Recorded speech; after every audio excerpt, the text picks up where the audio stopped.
Yeah, I'm leaving it up to y'all if y'all want to talk about Wells Fargo is racist. Oh, yeah. Just on the table because that you to talk about that. So put You that on the already know table. I hit y'all up the first. Y'all were the first. Like y'all seen this? Like I was so angry because I think as a Black woman, I've had to navigate like institutional structural racism. As a Black a woman in STEM, I've had to navigate it. And then I think recently I've started like really battling with this idea because there are real people, including Black people. We just, we talked about the bootstrap mentality before, that really feel that we're not working hard enough. And that's the reason why there's a dearth of, Black successful people. Like we ain't pulled ourselves by our bootstraps. Like what is going on with us? Like I don't like that. I don't subscribe to it, and I think it's damaging. And I think in a way it's internalized racism. Like we starting to believe that we don't work hard enough, and that's why like when Cake and Jamaican talks about that pyramid, hey boo. Somebody came behind you, Chris. Yeah, that's my when you talk about that pyramid and how you not like everybody's not going to get to the 1%, and it's not because you don't work hard enough. It's because that this is a capitalistic society. I'm not even mad with what the CEO said, because I know that there are people in this country more so than not, and most recently it's been exposed to that they believe that. I have an issue with us believing that garbage. Do we really though? Yes. Do we really? So, let me hear it. I think so, bro. You say you think so? All right, let's hear it. I think it's a problem. No. I'm saying you think the Black community as a whole believes that? Not as a whole, but here's the only thing I always tell us to be aware of. Let's not fall into the trap of generalizing the entire community based on the actions of a small percentage, right? So just as an example, this argument that comes out every time there's a police murder somebody, right? You always have that one, Black person talking about, but what about Black on Black crime? What about it? It doesn't exist. So because you know what I'm saying? Like if there's a crime of proximity, yes. Yeah, we're 13% of the population. I can't remember what the numbers are, but let's just say that's 40 million Black people in the United States. There's not even half of that is out here murdering people. Not even 1% of that is out here murdering people. So why on earth should 39.9999 million people be subjected to the actions of 5,000 that's running around killing? You get what I'm saying? Or 10,000, even if it's 100,000, which is not. That's nothing. So when we're talking about do we believe we're lazy? Are we talking about is that the general perception with all the Black people that we know collectively, or is it just what we see on Instagram, social media? Yeah, it is definitely. But you know what? I don't know if that's necessarily the case, Daniel, because we have been in education before. We have taught, and there are a lot of Black educators that made it that feel like, because I make it, why can't you? And I think sometimes we get so far up in our development of like social class that we really forget all the barriers we had to face in order to be at this table. Chris Emden, he wrote this book like for white folks who teach in the hood and the rest of y'all too. And he talks about it. It's not just for white folks who teach in the hood. It's the rest of y'all too. Sometimes we adopt our colonizers' beliefs about us. It's not en masse. I'm not saying all of us feel that way, but I say that when we do feel that way, it's dangerous. We cannot say that Black people are lazy. I will tell y'all, we are not. We've been working for free and like not just like since like slavery today. Like there's a reason why we have all these people in jail, and instead of questioning why do these people keep going to jail, we're not challenging the system. We saying, well, they're criminals. You can't just tell me we are inherently violent, inherently stupid. I'm not gonna believe it. Yeah, and you shouldn't, because it's not true. Saying that's what the CEO of Wells Fargo was trying to say about us? That we are inherently not intelligent, or that we just don't have a pool of people? Well, because I didn't take it like that. I didn't take it as him saying that we were less than, or we were unintelligent, or I took it from a different approach, and I guess it's probably because I work in these environments, and when I go to when I used to work for those big four firms, and I looked around and I saw who were my associates, there weren't many of me, you know what I mean? There weren't many of us, and then if I look at how many stuck around and how many climbed that ladder and how many stayed with the company, the numbers dwindled even more. So I took it as, and even before that, when I went to school at Howard for accounting, we had to have a organization that was, set up long before I ever got there, but to kind of bring awareness to people that following this path was even an option. Because when I got to Howard, I didn't even want to be an accountant. I wanted to do something totally different. It was somebody who brought that to my attention, and I said, okay, I guess.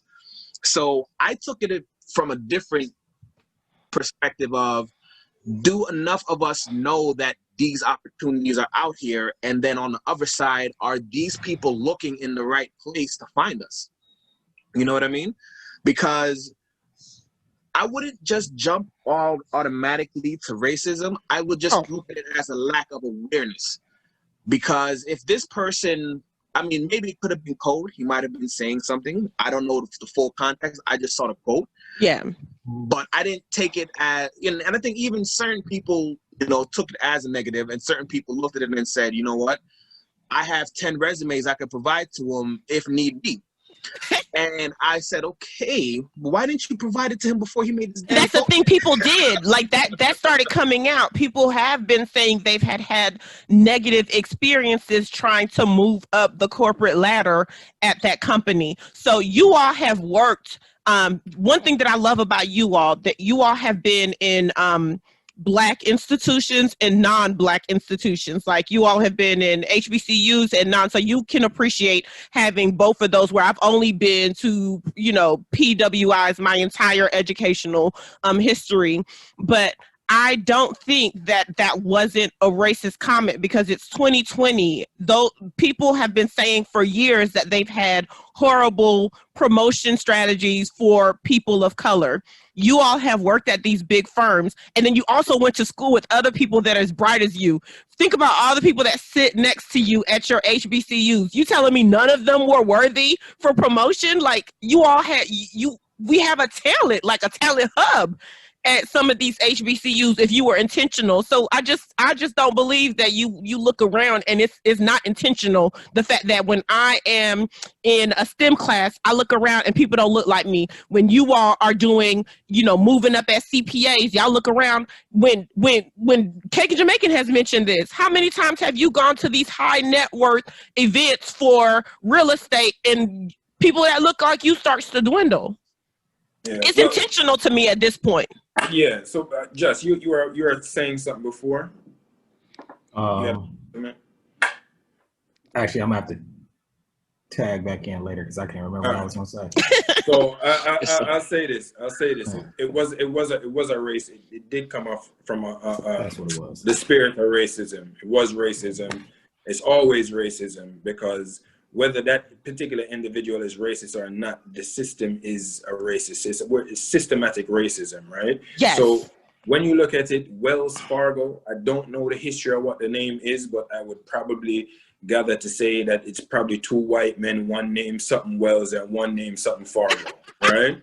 That's probably a high probability. I think you know what I'm saying. Unless the man's first name was Wells, you get what I'm saying? Like, it's a huge bank named after some white guys. Period. Right? And the reality of the situation is if we are in 2020 and we're talking about still trying to climb these ladders, the thing that we need to understand is that the system is what the system is.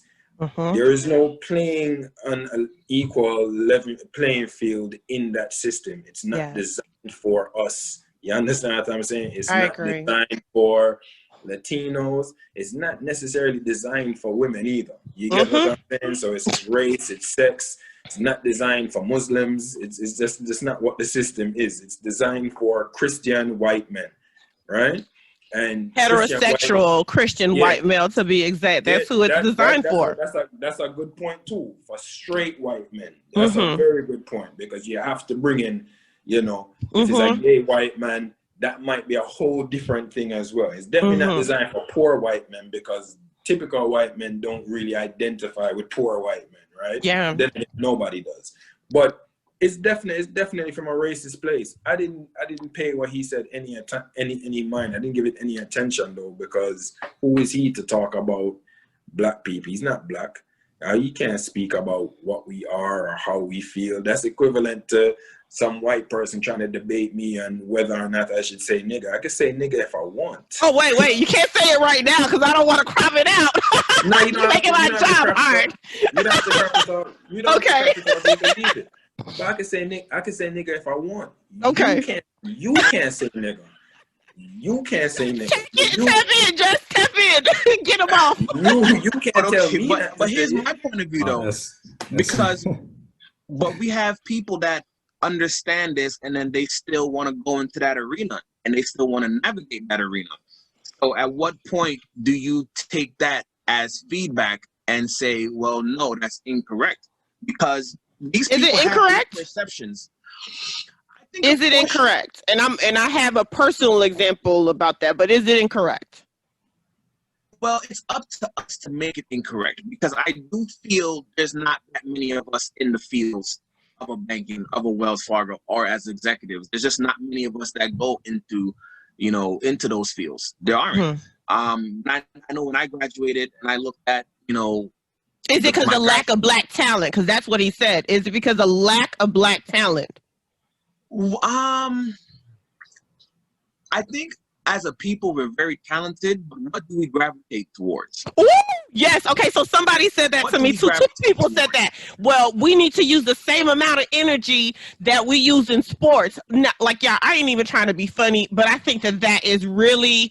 It's a terrible statement, because sports is presented to us as an option. And the reason why is because rich people have figured out a way to capitalize on our bodies. They knew that it damaged our bodies to begin with, and they are okay. Like before PTSD, what's the shock, the trauma, physical trauma that was CTE. CTE. Before they found out about CTE, they knew for the longest that black people's bodies were being like just traumatized from these high contact sports, and they are okay with it. How many of your family knows exactly what you do? My family still don't know what I do for a living, even if I explain it to them. And when I was growing up, you think they knew to tell me, oh, I want you to do this, I want you to do that? Do you even think that was an option for them? Especially from the Caribbean, you're going to be a doctor, a nurse, or a lawyer. That's it. Yeah, and I just think there's a lack of awareness on our part. And we can do better with that. I don't say we shouldn't have no accountability. I feel like we should definitely expose our children to different types of interests. We should definitely do that. I think it takes people like us going into communities and showing and highlighting the benefits of these different careers. But you cannot tell me we don't got no black talent and all our talent is on the football field. I'm gonna call you a lie. Yeah, we do have the talent, and we do have the ability. We're a spectacular group of people, but I think sometimes the collective focus is off. And I'll give you an example. I used to have this argument when we were back in undergrad. I used to have this argument all the time, right? I was in a class, African American Studies, but the class spoke about black people not only in the United States, but also in some regards, throughout the diaspora. Right. And so I used to challenge a professor and say, well, then why is this class called African American Studies? Like, that makes no sense. If we're talking about black people from the Caribbean, here you go. How are they African Americans? What does America have to do with anybody in the Caribbean? And if we're talking about a black person from Senegal, like, do you refer to them as an African American as well? That's fair. That's fair. Yeah. But on a side note, I think African American is the most ignorant term on the face of the earth. If I was because we don't hyphenate nobody else's culture. Why we gotta be the hyphenated? Like if I was born in America, nobody could refer to me as an African American. I would just be an American, just like everybody else, right? That's right. Don't try and dilute me and tell me I'm not as American as you because I'm from here. Then you're a European American, or you're this or you're that. Yes. Play with me like that. But all right, so I said that, and my general point is this, right? We like to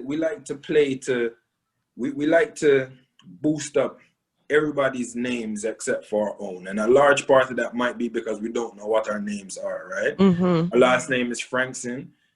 That means it's from the plantation of Frank. Yeah, The that's son true. of Frank adopted that name, and then it went from there. And you get what I'm saying? So, I get you. Mm-hmm. but that's the family name that we have, and you have to hold that to a certain, with a certain dignity. But again, speaking of Howard, it's another thing that I say all the time, and this relates to the Wells Fargo thing.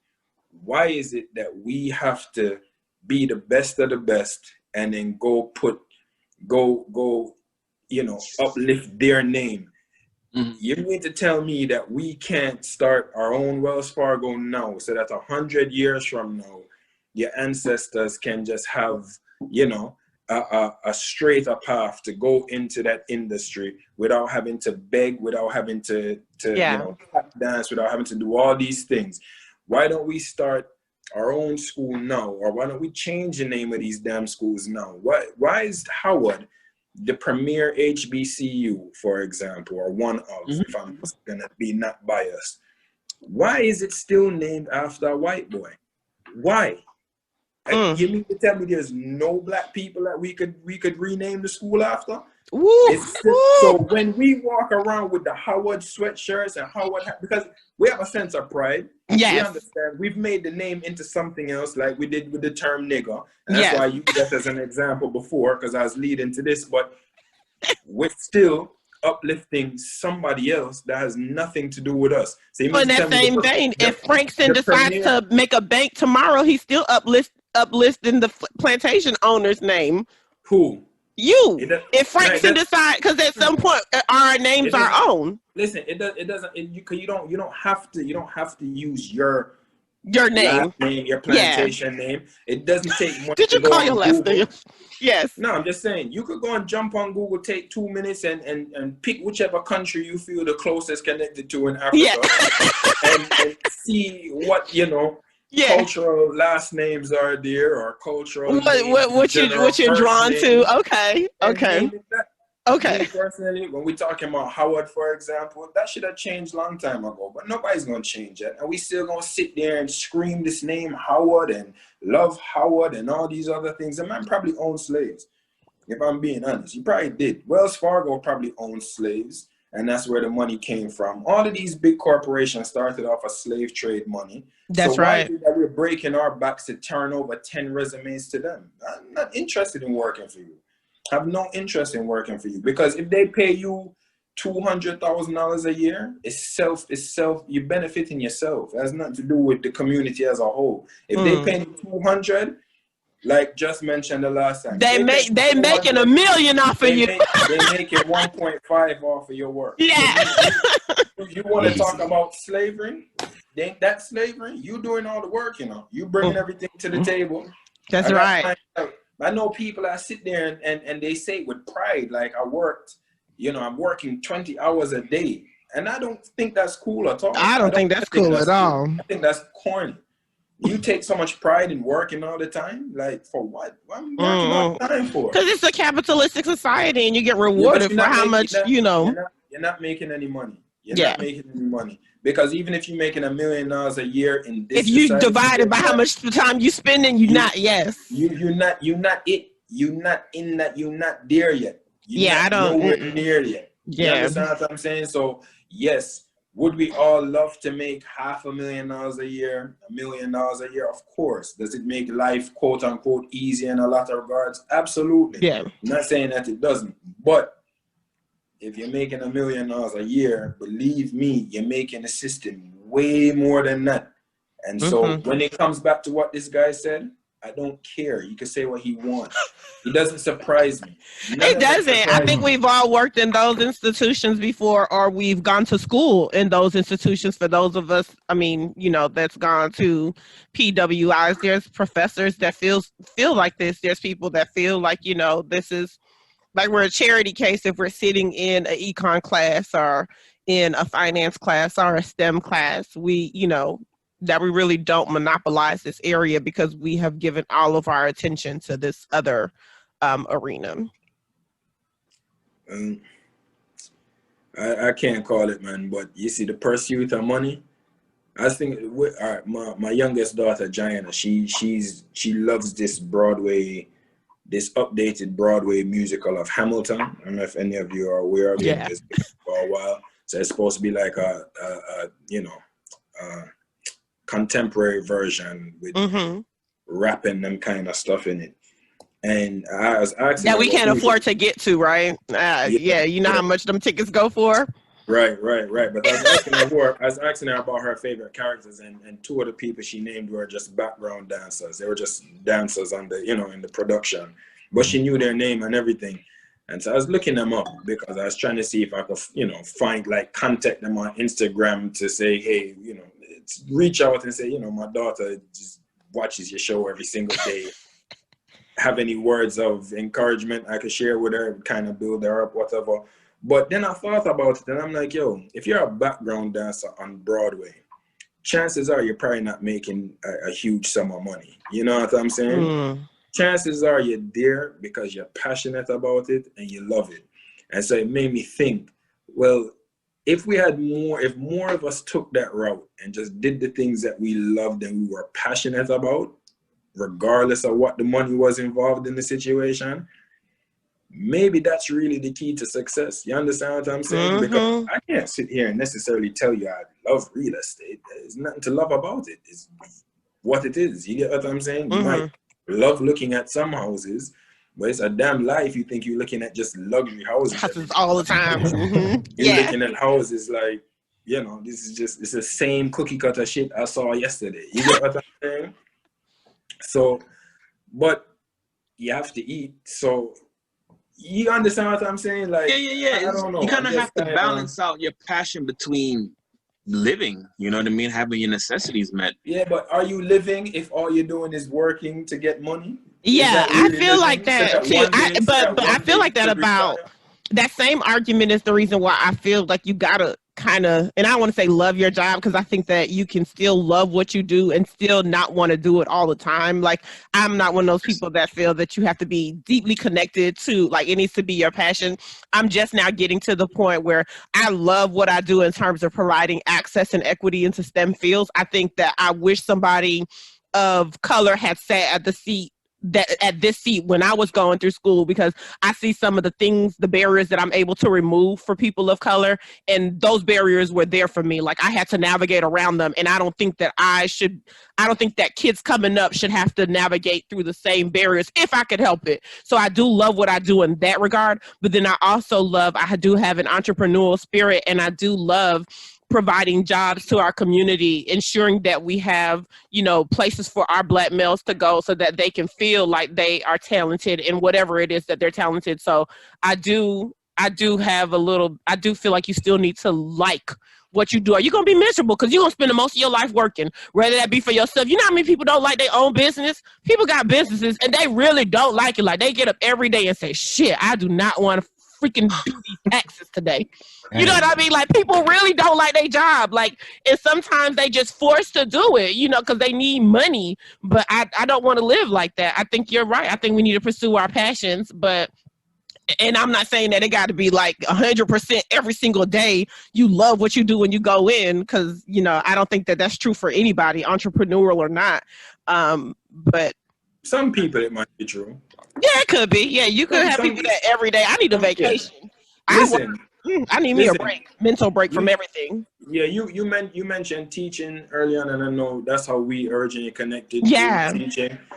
I would probably have to say that I'd probably say more teachers than not are genuinely passionate about it, because you have to be to go and deal with what teachers deal with. Because it's not even the kids. When you see people that come out of the classroom, it's not because of the kids. Like 100% of the time, they didn't leave because they said, "Oh, the kids are bad as hell." No, that's not the reason. Yeah, rarely it's the kid. I left because of the adults. Yeah, I didn't want to deal with them anymore. I had to deal with the kids. I'd still keep connected with a lot of my kids now, and that was from back in 2006 and 07. I watched them grow from teenagers to adults with families. But there's a passion. That those people are passionate because that's what they love.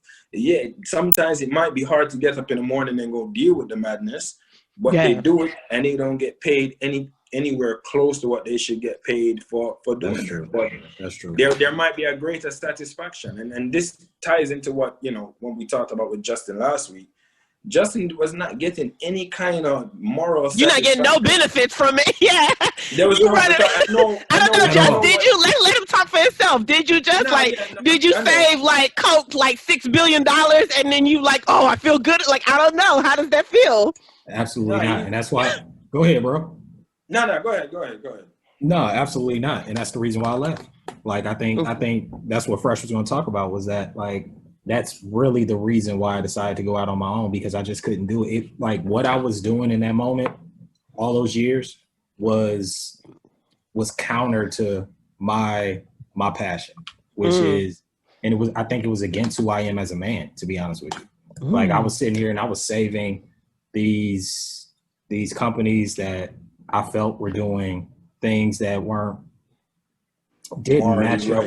Yeah, morally right, didn't match up with what my morals are, and what my beliefs are as a man. And so, but yet I'm sitting here and I'm really one of the essential pieces to why they have as much money as they had, right? And I just felt like those tools could be used better for my people, for those people in the 99% versus those in the 1%. You know what I mean? Because I felt like those are the people that really needed that advice. And so, it was not fulfilling me whatsoever at all.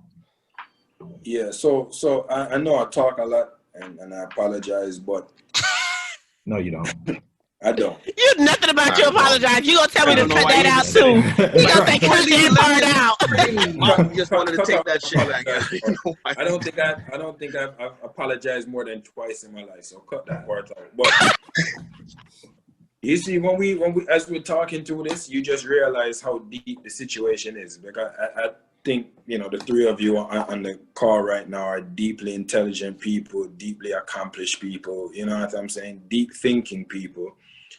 And even we, to a sense, I just speak for myself. I don't speak for anybody else. Even I'm lost in this matrix, or whatever you want to call it, as well, right? No matter as much as I think that I'm a bit more conscious of certain things, I'm still a part of this system. You get what I'm saying? Whether it be the type of car that I drive, or some of the clothes that I may purchase. Like, I know damn well where them clothes were made and who made them clothes. Right. Yeah. And I know it didn't cost them $300 to make them shoes. It cost them $3. And I know the person that made the shoes got paid 3 cents to make the shoes. You get what I'm saying? But so we're all a part of it. And I think maybe when we talk about going from good to great and what success is, maybe it's to find a way to break away from all of that.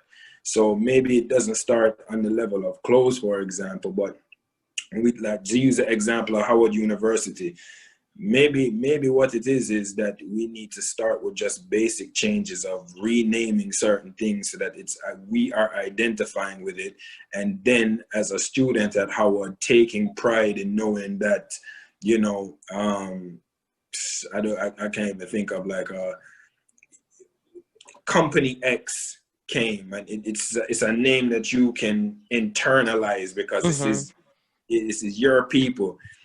You're excited because they came up to the school and they're seeking out the best talent to take them to the next level and help you attain the next level, instead of it being, Procter & Gamble came and they offered me a position, or what I'm saying, Caldwell Banker came and said I'd be a great realtor there. Like, none of these people have anything to do with me historically in a positive way. You get what I'm saying? But I used to watch people back in school get so hype about gonna go work for some white corporation. I'm like, that's corny. Like, you need to tell me you came to a black school for 4 years to go take your talents and go give it to a white company, and you're proud of that because they're gonna pay you. They're gonna pay you pennies. What you think is a lot of money is pennies to them. You get what I'm saying? Like, the problem is, you have a good point, Fred. I think that's my decision to go work for the firm that I went to. Because the firm that I left school and went to was a Jamaican-owned guy. It's still that's my guy to this day, and I felt a lot of pride just to know I was there. That was who, if anything, my resources were going towards him. But then one of the first jobs I went to was to get subcontracted out to PwC. So then I guess the question is, it's all connected, y'all. Like it really is. Like how can you try to That's right. I was saying the same thing. The system, we're still in the system. You know what I mean? Living in America, you're still getting paid with $1. You know what I mean? Or even we don't have our own currency. Like we're still kind of in the system, regardless. The only way this not gonna work is if we do what Haitians did. You know, if we just burn everything down and we start from ground zero and say, you know what, I don't need your resources to survive. Do you know how desperate and hungry they were for their freedom that they burned down their own crops? Like they don't. When you burn down your own crops, you have no idea what food is coming tomorrow. But you know, I would rather starve than to be fed by my colonizers. I've said it before. Second greatest set of people on earth. Who the first? You a liar. Jamaica.